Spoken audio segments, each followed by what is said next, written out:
فجر کی سنتیں رہ جائیں تو کب پڑھیں؟ کیا ہم فجر کی نماز کے بعد سنت پڑھ سکتے ہیں؟ بعض لوگ بولتے ہیں کہ تم پڑھ سکتے ہو اور بعض لوگ کہتے ہیں کہ نہیں بلکہ طلوع آفتاب کے بعد پڑھ سکتے ہو۔ اس بارے میں رہنمائی فرمائیں عاصم نصیر کشمیر سے۔ یہ مسئلہ علماء کے مابین اختلافی ہے۔ امام احمد بن حنبل، امام شافعی کے نزدیک جائز ہے کہ فجر کی فرض نماز کے فوراً بعد آپ سنتیں پڑھ لیں، لیکن امام حنیفہ رحمہ اللہ تعالیٰ کے نزدیک فوراً بعد نہیں بلکہ اشراق کے وقت آپ پڑھیں، اور یہ عبداللہ بن عمر سے ثابت بھی ہے عملاً کہ، اور یہ جو حدیث میں آتا ہے کہ نماز کے بعد سنتیں پڑھی جائے تو حناف کیا ہے، اس کا مطلب یہی ہے کہ نماز کے بعد اس وقت جب مکروہ وقت گزر جائے اور وہ اشراق کے وقت گزر چکا ہوتا ہے، کیونکہ فجر کی نماز کے بعد نوافل نہیں ہے، تو اس لیے، اور صحابہ سے بھی منقول ہے، تو کسی وقت میں انشاءاللہ پورے ریفرنس کے ساتھ اس پہ دلائل ریکارڈ کروا دوں گا۔ ابھی تو صرف سائل نے جتنی بات پوچھی ہے تو صرف ٹو دا پوائنٹ اسی بات کا جواب دے رہا ہوں کہ فقہ حنفی میں یہی ہے کہ آپ اشراق کے وقت پڑھیں، فوراً بعد نہ پڑھیں۔ باقی اگر کوئی فجر کے فوراً بعد پڑھ رہا ہے، وہ فقہ حنفی کو فالو نہیں کرتا، تو اس کو پڑھنے دیں، اس میں پھڈے بازی والی بات نہیں ہے۔ آپ اس پر عمل کریں کہ ایک مسلک کو فالو کرنا چاہیے، دوسرے پہ تان و تشنیع نہیں کرنی چاہیے۔ یہ اسلاف کا طریقہ تھا، اور یہی طریقہ اس امت میں ایک ایسا طریقہ ہے جس سے امت اختلاف سے بچ سکتی ہے۔ اپنے دلائل دوسرے پر تھوپنا اور یہ کہنا کہ میں صحیح ہوں تم غلط ہو، اس سے امت میں اتحاد پیدا نہیں ہوگا۔ اتحاد اسی سے ہوگا کہ آپ ایک مسلک پہ اگر عمل کر رہے ہیں تو آپ اس پر عمل کریں، دوسرے کو آپ برا بلا نہ کہیں۔ تو حنفیہ کا اس بارے میں دو ٹوک اور واضح موقف ہے، اور یہ آثار صحابہ سے بھی ثابت ہے کہ فجر کی آپ کی دو سنت اگر چھوٹ جائے تو فوراً بعد نہ پڑھی جائیں بلکہ اشراق کے وقت میں پڑھی جائیں، اور یہ اشراق کے وقت میں پڑھنا افضل ہے، کوئی لازم نہیں ہے، بہتر ہے کہ اس کو پڑھ لیا جائے۔ فجر میں الارم نہیں بجا تو قضا کا گناہ ہوگا۔ اگر کوئی فجر کا وقت ختم ہونے کے 45 منٹ بعد فجر کی نیت سے جاگا اور اٹھ کر موبائل دیکھا کہ الارم کیوں نہیں بجا، پھر وضو کر کے فرض نماز کی قضا کی، کیا اسے بھی قضا کرنے کا گناہ ملے گا یا پھر یہ معاف سمجھا جائے گا؟ عارف شیخ انڈیا سے۔ عارف شیخ صاحب، اگر پورا انتظام اس نے فجر میں اٹھنے کا کیا تھا پھر بھی بیچارے کی آنکھ نہیں کھلی تو پھر کیوں گناہ ملے گا؟ حدیث میں آتا ہے کہ لیس فی النوم التفریط فی الیقظہ۔ آپ صلی اللہ علیہ وسلم نے فرمایا کہ سونے میں کوتاہی نہیں ہے۔ کوئی آدمی اگر سو جائے اور آنکھ نہ کھلے، خود آپ صلی اللہ علیہ وسلم کے ساتھ ایسا ہوا صحیح بخاری میں کہ اس کو آپ صلی اللہ علیہ وسلم کی آنکھ نہیں کھلی، کیونکہ حضرت بلال جنہوں نے جگانا تھا ان کی آنکھ نہیں کھلی، تو حضرت بلال کہ جب سورج کی کرنیں آپ کے چہرے پہ پڑی ہیں تو حضرت بلال کی آنکھ کھلی تو آپ نے سب کو اٹھایا۔ تو پورا انتظام آپ جاگنے کا کر کے سوئے پھر بھی آنکھ نہیں کھلی تو وہ معاف ہے۔ آپ صلی اللہ علیہ وسلم نے فرمایا کہ من نام عن صلاۃ او نسیھا فلیصلیھا اذا ذکرھا، کہ جو آدمی نماز سے سو جائے یا بھول جائے تو جیسی یاد آئے اس وقت پڑھ لے، جیسی جاگ آئے اس وقت پڑھ لے۔ تو اس کا مطلب انسان کے ساتھ یہ ہو سکتا ہے کہ آنکھ نہ کھلے اس کی۔ بنت شکیل کراچی سے، فجر کی نماز کب تک قضا ہوتی ہے؟ سورج کی روشنی نکلنے پر یا مکروہ وقت شروع ہونے پر؟ سورج کا ذرا سا کنارہ نکلتے ہی فجر کی نماز قضا ہو جاتی ہے، تو سورج نکلنے سے پہلے پہلے فجر کی فرض پڑھ لینا لازم ہے۔ انڈیا سے کسی نے پوچھا، میں نے فجر کی نماز ادا کی نیت سے پڑھی، 2-3 دن کے بعد معلوم ہوا کہ اس وقت سورج نکل چکا تھا، تو کیا میری وہ نماز قضا میں شمار ہو جائے گی یا مجھے دوبارہ قضا کی نیت سے ہی دوبارہ نماز پڑھنی ہوگی؟ کوئٹہ سے جان فاروق نے پوچھا ہے۔ نہیں، یہ انڈیا سے کسی نے پوچھا ہے کہ دیکھیں ایسی صورت میں نماز ادا نہیں ہوئی، فجر کی نماز آپ کو دوبارہ پڑھنی پڑے گی اور قضا ہی ہوگی، ظاہر ہے وہ ادا تو نہیں ہوگی، لیکن نیت اس میں ضروری نہیں ہوتی قضا یا ادا کی، بس آپ یہ دل میں نیت کریں وہ جو نماز میری اس دن میں نے رہ گئی تھی تو وہ میں دوبارہ پڑھ رہا ہوں، یوں نیت کر لیں کافی ہے۔ فجر کے بعد سونے کا معمول، محمد آزاد صاحب انڈیا سے پوچھتے ہیں، فجر کی نماز پڑھ کر سو جانا ٹھیک ہے؟ کیونکہ ہمارا کام رات کو 11 بجے تک ختم ہوتا ہے، کھانا کھا کر 12 بجے تک سوتے ہیں، پھر فجر کی نماز پڑھ کر سو جاتے ہیں، کیا یہ ٹھیک ہے؟ دیکھیں، فجر کے بعد سونا اسلاف سے، صحابہ تابعین سے اس کی ممانعت منقول ہے۔ ممانعت گاڑی اردو ہے انڈیا والوں کے لیے خاص طور پر۔ ممانعت کا مطلب یہ ہوتا ہے کہ اس کو ناپسند کیا گیا ہے، تو فجر کے بعد سونا اچھی عادت نہیں ہے، مکروہ ہے، ناپسند میں، حرام حلال کی بات نہیں ہے، جائز تو ہے کسی بھی وقت سو جائیں آپ، کہ ناپسندیدہ ہے اور فطرت کے بھی خلاف ہے۔ یعنی شریعت نے جو ہمیں ٹائم بتایا ہے رات کو جلدی سو پھر جلدی اٹھو، اور پھر نبی صلی اللہ علیہ وسلم کی صحیح حدیث ہے، آپ صلی اللہ علیہ وسلم نے فرمایا بورک لامتی فی بکورہا، میری امت کے میں برکت اللہ نے صبح کے وقت میں رکھی ہے، یعنی صبح صبح کوئی کام کیا جائے گا برکت ہوگی۔ اللہ تعالیٰ نے فجر کی نماز دی کیوں ہے ہمیں؟ تاکہ ہم جلدی اٹھیں نا، اس لیے تھوڑی دی ہے کہ ہم اٹھیں اور نماز پڑھ کے پھر سو جائیں، تو اٹھانے کا مقصد کیا ہوا پھر؟ تو اس ٹائم پہ نماز رکھی گئی ہے تاکہ تم اس وقت سو نہیں بلکہ اٹھو. اور میڈیکل سائنس بھی کہتی ہے آکسیجن کا لیول اس وقت سب سے زیادہ ہوتا ہے فضا میں, تو وہ ایک فریش ہونے کا ٹائم ہے اور وہ کاموں کے آغاز کا ٹائم ہے. تو اس لیے ناپسندیدہ ہے یہ. مجبوری کے حکام الگ ہوتے ہیں, کسی کو رات کو نیند ہی نہیں آئی اور وہ فجر کے بعد بھی نہیں سوئے گا اور سارا دن میں سونے کا موقع بھی نہیں ملے گا, وہ تو ظاہر ہے پاگل ہو جائے گا پھر. تو مجبوری کے حکام الگ ہوتے ہیں, لیکن اس کو اپریشیٹ نہیں کیا گیا ہے. حتی الامکان اس عمل سے بچنا چاہیے. آپ نے جو یہ کہا ہمارا کام رات 11 بجے تک ختم ہوتا ہے, 12 بجے پھر ہم کھانا کھا کے سوتے ہیں, تو آپ تو جو اس روٹین پر عمل کر رہے ہیں نا, اتنی لیٹ نائٹ کھانا کھا کے جب سوئیں گے تو اس روٹین پر جو لوگ چلتے ہیں وہ پھر ایسا سوتے ہیں کہ پولیس سے بھی نہیں اٹھتے. وہ ایک دن ایسا سوتے ہیں, اس سے تو ہارٹ کے مسائل, شوگر آپ کو ہو جائے گی. تو رات کو تو ویسے بھی کم کھانا چاہیے, اور اتنا لیٹ کھانا یہ صحت کو بھی برباد کر رہے ہیں. تو اس لحاظ سے بھی یہ مکروہ ہے کہ قرآن کیا کہتا ہے, لا تلقوا بایدیکم الی التہلکہ, اپنے آپ کو خود ہلاکت کے گڑھے میں مت ڈالو اپنے ہاتھوں سے, خود اپنے آپ کو برباد مت کرو.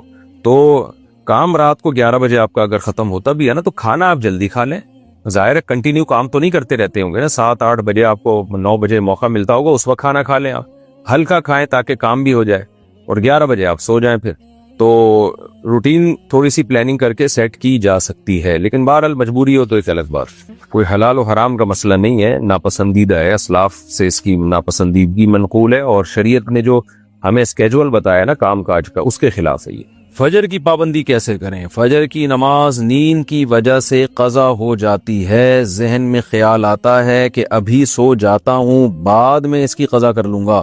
اس کی تھوڑی وضاحت فرما دیں. محمد اظہر انڈیا سے.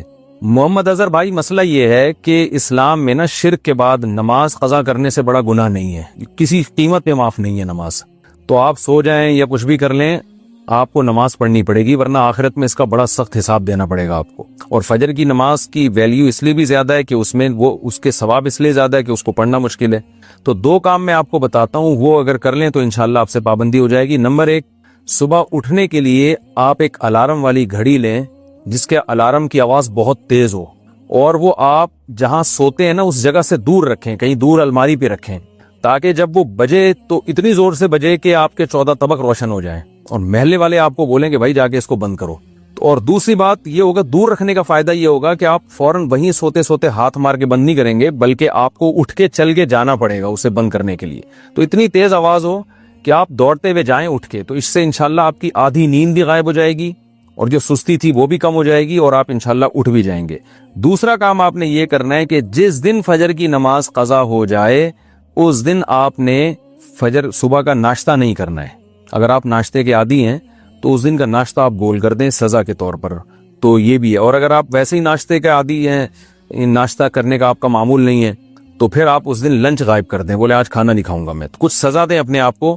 تو اس سے انشاءاللہ آہستہ آہستہ اس بری عادت سے آپ کی جان چھوٹ جائے گی. اشرا یاسین خان انڈیا سے. ہم جوائنٹ فیملی میں رہتے ہیں, میرے جیٹھ نے ہندو لڑکی سے شادی کی ہے, نکاح کے وقت اس کو اسلام قبول کروایا لیکن صرف گھر والوں کو دکھانے کے لیے. ان کی بیوی شادی کے بعد بھی ہندو مذہب پر قائم ہے, اب وہ حاملہ ہے, ہم ایک گھر میں رہتے ہیں, ہمارے لیے کیا حکم ہے؟ دیکھیے اگر اس نے اسلام قبول کیا ہے تو پھر دل کی نیت پہ شک کرنا کہ دل سے قبول نہیں کیا, دکھلاوے کے لیے کیا ہے, ہم تو اس کے مکلف نہیں ہیں. جو بھی کلمہ پڑھ کے اسلام کا اعلان کرے ہم تو شرعاً اس کے پابند ہیں کہ اب اس کو مسلمان سمجھے. تو البتہ اگر اس میں آپ نے بعد میں واضح علامتیں دیکھی ہیں کہ شادی کے بعد بھی ہندو مذہب پر قائم ہے, آپ نے کہا, تو کیا دلیل ہے آپ کے پاس؟ اگر وہ منہ سے کہتی ہیں کہ میں ہندو ہوں یا باقاعدہ مندر میں جا کے عبادت کرتی ہیں تو پھر تو وہ یہ 100% ہندو ہے. تو ایسی صورت میں پھر یہ نکاح نہیں ہوا. وہ پریگننٹ ہو یا نہ ہو اس سے کوئی فرق نہیں پڑتا, لیکن یہ نکاح نہیں ہوا. پھر گھر والوں کو چاہیے ان کا بائیکاٹ کریں, کیونکہ مسلمان کا کسی غیر مسلم سے یعنی ہندو سکھ وغیرہ سے نکاح نہیں ہوتا, نہ مسلمان مرد کا نہ مسلمان عورت کا. صرف یہود و نصارہ ایسے ہیں کہ مسلمان مرد کا ان کی عورتوں سے نکاح ہو جاتا ہے, اس کے علاوہ یہ نکاح شرعاً کالعدم ہے. تو یہ بہت بڑا جرم ہے, لیکن آپ ایک دفعہ ان کو بتا دیں اور ان سے تعلق چھوڑ دیں. آپ مان جائیں ٹھیک ہے, نہیں مانیں تو پھر یہ آپ کا مسئلہ نہیں ہے, کیونکہ آپ تو اس گھر کی مالکہ نہیں ہیں. تو اس گھر کے جو مالک ہیں وہ تو سربراہ ہیں, یا جو بھی جیٹھ تو ویسے بھی بڑا ہوتا ہے عمر میں. تو آپ پھر اپنا گھر خراب کرنے کی کوشش نہ کریں, آپ بس ان سے ریزرو ہو جائیں, ان سے تعلق جو ہے نا, ویسے بھی جیٹھ تو شرعاً نامحرم ہی ہوتا ہے, تو اس کی وائف سے بھی آپ تعلق نہ رکھیں. بتائیں بھئی ہمارے مذہب میں یہ جائز نہیں ہے, یہ جو کچھ ہو رہا ہے یہ بدکاری ہے۔ مفتی صاحب، ایک شخص نے کسی کے 50,000 روپے چوری کیے اور اس میں سے 30,000 روپے ضائع ہو گئے۔ اب اگر وہ 30,000 روپے کا منافع حاصل کرنے کے لیے 20,000 روپے سے کاروبار شروع کرتا ہے تو کیا یہ جائز ہے؟ کیا مطلب بھائی؟ ایک شخص نے کسی کے 50,000 روپے چوری کر لیے، 30,000 روپے اس میں سے ضائع ہو گئے، اور اگر وہ 30,000 کا روپے کا منافع حاصل کرنے کے 20,000 روپے سے کاروبار شروع کرتا ہے تو کیا یہ جائز ہے؟ کہاں سے جائز ہے بھائی؟ یہ تو چوری کی رقم ہے، تو یہ تو اس پر لازم ہے کہ اس رقم کو واپس کرے، لوٹائے، اور جو 30,000 روپے ضائع ہوئے وہ بھی اس کے ذمہ ہے لوٹانا۔ مفتی صاحب، 2 سال پہلے میرے والد اور تایا ابو کا کار ایکسیڈنٹ ہوا تھا، اس میں میرے تایا ابو کی وفات ہو گئی تھی اور میرے والد صاحب کے دماغ پر چوٹ لگی تھی۔ یہ دونوں مشترکہ کاروبار کرتے تھے۔ ایکسیڈنٹ سے تقریباً 10-15 دن پہلے انہوں نے 1 لاکھ روپے قرض لیا تھا۔ یہ قرض تایا ابو لے کر آئے تھے اور انہوں نے ابو کو جس سے لے کر آئے تھے ان کا نام بھی بتایا تھا۔ دماغ پر چوٹ لگنے کی وجہ سے ابو کا دماغی توازن تقریباً 2 ماہ بعد ٹھیک ہوا۔ صحت مند ہونے کے بعد جب ابو قرض واپس کرنے گئے تو اس شخص نے کہا کہ اس نے تو کوئی قرض نہیں دیا تھا، ممکن ہے کہ ابو شاید اس کا نام بھول گئے ہوں جس سے قرض لیا تھا۔ 2 سال گزرنے کے بعد بھی ابھی تک کسی نے قرض کا مطالبہ نہیں کیا، جبکہ قرض ادا کرنے کا وقت صرف کچھ ماہ کا تھا۔ برائے مہربانی رہنمائی فرما دیں کہ ہم کیا کریں۔ قرض کی رقم ہم نے علیحدہ رکھی ہوئی ہے کہ جیسے ہی وہ شخص جس سے قرض لیا تھا مانگے گا تو اس کو دے دیں گے۔ یہی کر سکتے ہیں آپ کہ وہ رقم الگ رکھیں، انتظار کریں کہ جب وہ شخص مانگے گا تو ہم اس کو دے دیں گے۔ جب بالکل مایوس ہو جائیں، اتنا ٹائم گزر جائے، بالکل اب چانس ہی نہ ہو کہ یعنی اسباب کی دنیا میں آپ کو یہ لگے کہ اب وہ بندہ نہیں آئے گا، اگر ہوتا تو آ جاتا اب تک، جب 100% یقین ہو جائے کہ اب کوئی چانس نہیں ہے اس بندے کے آنے کا، تو پھر وہ رقم آپ صدقہ کر دیں غریب پر، ثواب یعنی اس ثواب کی نیت سے، یعنی اس شخص کی طرف سے صدقہ کریں کہ جس سے قرض لیا تھا کہ بھئی وہ تو مل نہیں رہا، تو چلو پھر ہم صدقہ کر دیتے ہیں۔ اور اگر خود غریب ہیں تو پھر خود بھی استعمال کر سکتے ہیں اس نیت سے کہ جب وہ آئے گا تو ہم اس کو واپس دے دیں گے۔ جنید فاروق مغل کشمیر سے، بے وضو قرآن پر قرآن پڑھنا یا قرآن کو چھونا بے وضو فون پر قرآن پڑھنا یا قرآن کو چھونا جائز ہے یا نہیں؟ فون پہ قرآن پڑھنا جائز ہے، زبانی تلاوت کرنا بھی جائز ہے، لیکن قرآن مجید کو چھونا بے وضو جائز نہیں ہے۔ اگر چھونا ہو کسی ضرورت سے تو ہاتھ میں کپڑا لے کے اس سے آپ قرآن کو پکڑ سکتے ہیں۔ گلوز جب ہاتھ میں پہنے ہوئے ہوں گے تو پھر نہیں اس سے چھو سکتے، کیونکہ وہ ایسے ہی چھونا ہی کہلاتا ہے پھر وہ۔ لیکن اگر گلوز کو ہاتھوں سے اتار لیا پھر اس سے پکڑ لیا تو جائز ہے، کیونکہ وہ اب جسم سے متصل نہیں ہے، جسم سے ایک الگ چیز ہے۔ تو چادر سے پکڑ سکتے ہیں قرآن، اور گلوز کو ہاتھ سے الگ ہوں تو یعنی کسی بھی چیز سے، کسی حائل کے ساتھ پکڑ سکتے ہیں۔ ہاں، وہ حائل جو آپ کے جسم پہ آپ نے پہنا ہوا ہو اس سے نہیں پکڑ سکتے آپ، جیسے گلوز آپ نے پہنے ہوئے ہوں تو اسی طرح آپ نے جو ہے وہ غلاف چڑھا ہوا ہے قرآن مجید کے اوپر، تو وہ جو غلاف چڑھا ہوا ہے اس کے اوپر اس کو ہاتھ نہیں لگا سکتے کیونکہ وہ مصحف ہی کے حکم میں، لیکن وہ غلاف الگ ہوا ہو تو پھر اس سے قرآن مجید کو پکڑا جا سکتا ہے۔ محمد اسماعیل کوہستان سے، مفتی صاحب میں نے پہلی شادی 18 سال کی عمر میں کی، جبکہ پچھلے سال میں نے 38 سالہ بیوہ خاتون کے ساتھ دوسری شادی کی 25 سال کی عمر میں۔ ماشاءاللہ ماشاءاللہ بھائی صاحب، تو مجھے خاتون کے ساتھ ایک بچی بھی ملی، سبحان اللہ۔ بچی کی عمر 10 سال ہے اور ہماری فیملی اکٹھی رہتی ہے۔ کیا یہ بچی میرے چھوٹے بھائیوں اور میری پہلی بیوی کے بچوں کے لیے اور میرے لیے محرم ہوگی؟ صرف آپ کے لیے محرم ہے یہ، باقی آپ کی جو پہلی وائف کے بچے ہیں ان کے لیے بھی نامحرم ہے، اور آپ کے چھوٹے بھائیوں کے لیے بھی نامحرم ہے، ٹھیک ہے نا؟ باقی یعنی صرف آپ کے لیے محرم ہے کیونکہ آپ کی سوتیلی بیٹی ہے، باقی سب سے اس کا پردہ ہوگا۔ تو بہت احتیاط کی ضرورت ہوتی ہے آج کل گھروں میں، کیونکہ نامحرم ہے بہرحال، اور 10 سال کی بچی میں ایک اٹریکشن پیدا ہو جاتی ہے، تو آپ کی ذمہ داری ہے کہ اس بچی کو آپ پردہ بھی کرائیں، اس کو احتیاط بھی کروائیں، ورنہ یہ نیکی الٹا عذاب بن جاتی ہے اور الٹا گناہ کا ذریعہ بن جاتی ہے۔ آپ نے نیکی کی، ماشاءاللہ آپ نے بچی کو رکھا، اس کا اللہ آپ کو انشاءاللہ اجر دے گا، دنیا میں بھی آخرت میں بھی اس کی برکتیں اللہ آپ کو دے گا۔ لیکن اگر آپ نے بچی کی حفاظت نہیں کی، یہ بہت معاملات ہوتے ہیں آج کل، تو یہ دور جو ہے شہوت پرستی کا دور ہے، یہ پاک دامنی کا دور نہیں ہے۔ غلط نظریں ڈالتے ہیں لوگ اور جو ہے بری نیتوں سے دیکھتے ہیں، تو آپ کو بہت زیادہ حفاظت کرنی ہے بچی کی۔ محمد کوئٹہ، یعنی محمد صاحب کوئٹہ سے، کیا ایک شخص کے لیے وراثت کے پیسوں سے حج یا عمرہ کرنا جائز ہے جبکہ وراثت ابھی تقسیم نہ ہوئی ہو؟